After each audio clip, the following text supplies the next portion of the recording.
Ai rā nei, ka ora nei, ka noho tahi te rōpū tōrangapū Māori ki te tēpū o te kāwanatanga hou, hei muri ho i te kōwhiringa pōti.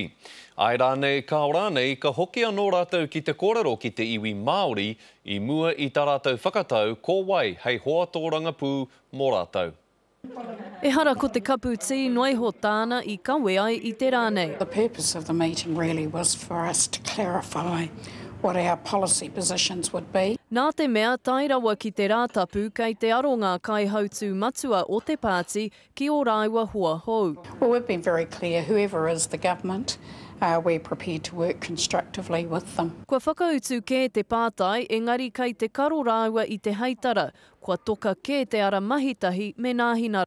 Kua tike te kōrero, ka mahi mātau me ngā pāti katoa. O te rā, ki te Korea Act rāua ko United Future e whai tautoko ki auru atu anō ki te whare pāremata, ka riro mā te pāti Māori te ringa kahake ki te whakatakoto I ā rātau kaupapa here ki mua I te aroaro o tētahi kāwanatanga hou. Should we be the only ones who are there to take a place at the table, big opportunity for us then to look really clearly at where we want to move in the future. I tērā kōwhiringa pōti I hoki te pāti ki te iwi whānui, ki te kimi tautoko mō tā rātau whakaitanga noho ngatahi. Ka whai tonu tēnā kaupapa kia hoki ki te iwi.